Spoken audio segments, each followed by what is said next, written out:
Schönen guten Tag, liebe Freunde. Danke für das Einschalten. Ich hoffe, euch geht's gut im Alltag und ihr habt das Weihnachtsfest besinnlich und im Familienkreis gut verbracht. Wir haben in Irkutsk schon den richtigen Winter. Die Temperaturen schwanken zwischen -10 und 20 Grad Celsius. Aber das ist so ein normales Wetter für Sibirien. Man muss sich nur warm anziehen und dann ist das in Ordnung so. In diesem Video seht ihr auch meinen Spaziergang im Bezirk Solnitschny, wo ich momentan zur Miete wohne.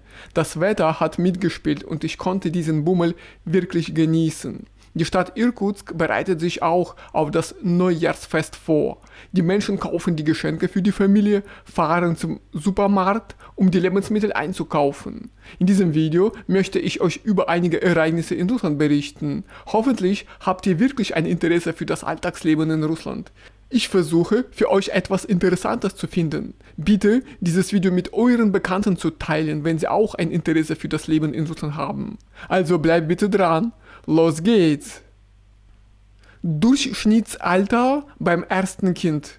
Das durchschnittliche Alter bei der Geburt des ersten Kindes liegt in Russland derzeit bei etwa 31 Jahren. Dies erklärte der ehemalige oberste Gesundheitsinspektor Russlands und Akademiemitglied der Russischen Akademie der Wissenschaften, Gennady Onischchenko. Seinen Angaben zufolge bewegt sich dieser Wert landesweit auf diesem Niveau. Gleichzeitig wies Onischchenko darauf hin, dass Dagestan, Inguschetien und Moskau zu den Regionen mit den höchsten Geburtenraten zählen. Der Akademiker rief zudem dazu auf, sich nicht an den Kennzahlen westlicher Länder zu orientieren, wo das durchschnittliche Alter bei der Geburt des ersten Kindes zwischen 32 und 34 Jahren liegt. Wir beruhigen uns selbst, aber das macht die Situation nicht besser. Wir müssen unseren eigenen Weg gehen, erklärte Onischchenko. Zuvor hatte auch der russische Präsident Wladimir Putin das Thema Demografie aufgegriffen. Während der Direktlinie, die mit der jährlichen Pressekonferenz kombiniert war, sprach er über die äußerst angespannte Lage der Geburtenentwicklung weltweit. Nach seinen Worten ist die demografische Entwicklung eine Frage, die alle Länder der postindustriellen Welt beschäftigt. Mobile Apotheken. Jede mobile Apotheke soll in Russland bis zu 50 Ortschaften versorgen können.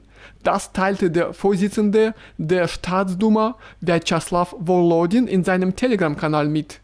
Nach seinen Worten werden mobile Apotheken Medikamente in Dörfer, Siedlungen und kleinere Gemeinden liefern, in denen es keine stationären Apotheken gibt. Dies sei insbesondere für abgelegene und schwer erreichbare Regionen von großer Bedeutung. Volodin erinnerte daran, dass das Thema mobile Apotheken bereits während der Direktlinie mit dem Präsidenten Russlands angesprochen worden war. Zudem erklärte er, dass die Einführung der mobilen Apotheken zunächst jene Regionen betreffen werde, in denen der Bedarf am größten ist. Zuvor war berichtet worden, dass die Partei Einiges Russland die Einrichtung mobiler Apotheken im ländlichen Raum vorgeschlagen hatte. Nach dem Konzept der Abgeordneten soll in diesen Apotheken der Verkauf von stark wirksamen Medikamenten, alkoholhaltigen Arzneimitteln sowie von immunbiologischen Präparaten, die besondere Lagerbedingungen erfordern, untersagt sein. Fernbetrug in Irkutsk. In der Region Irkutsk wurden in den ersten 11 Monaten des Jahres 2025 insgesamt 5.932 Fälle von Fernbetrug registriert. Die Bewohner der Region verloren dabei mehr als 2 Milliarden Rubel, wie die Pressestellen der Regionalregierung und der Hauptverwaltung des russischen Innenministeriums berichten. Etwa 35% dieser Betrugsfälle erfolgen über moderne Kommunikationsmittel.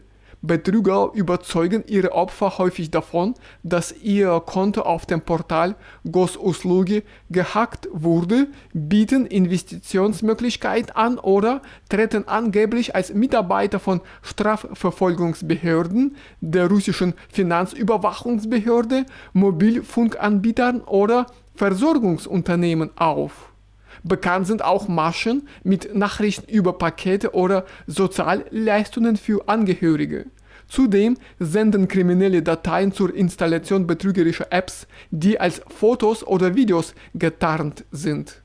Während der Direktlinie und der Pressekonferenz 2025 riet der russische Präsident Wladimir Putin den Bürgern, niemals und mit niemandem finanzielle oder vermögensbezogene Angelegenheiten am Telefon zu besprechen. Der Staatschef betonte, dass die Zahl der Cyberkriminalitätsfälle im Land um 7% gesunken sei, diese Vorfälle jedoch nicht vollständig verschwunden seien. Staatsbürgereid ab 14 Jahren. Der Föderationsrat hat in einer Plenarsitzung ein Gesetz gebilligt, nachdem Bürger der Russischen Föderation bereits ab 14 Jahren den Eid ablegen müssen. Die Änderungen betreffen das Gesetz über die Staatsbürgerschaft der Russischen Föderation.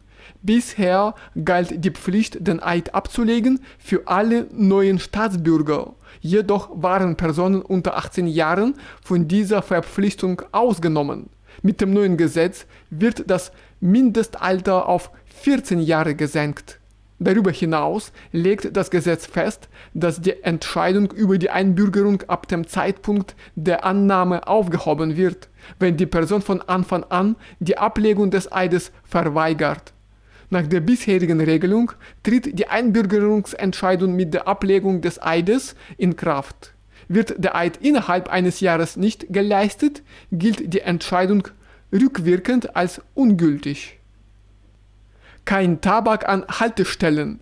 Der Föderationsrat hat ein Gesetz gebilligt, das den Verkauf von E-Zigaretten und Tabakprodukten an Haltestellen des öffentlichen Nahverkehrs ab dem 1. September 2026 verbietet. Zuvor war das Gesetz am 17. Dezember von der Staatsduma verabschiedet worden.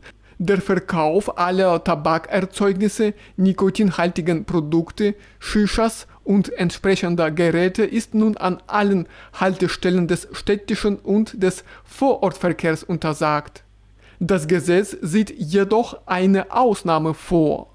Befindet sich an der Haltestelle das einzige Geschäft im Ort, das solche Produkte verkauft, gilt das Verkaufsverbot dort nicht. Also liebe Freunde, das war's von mir für heute. Danke für das Anschauen und Zuhören. Ich freue mich auf eure Fragen und Kommentare unter diesem Video. Auf jeden Fall wünsche ich euch alles Gute im Alltag und wir sehen uns bald in meinen neuen Videos wieder. Bis dann, tschüss!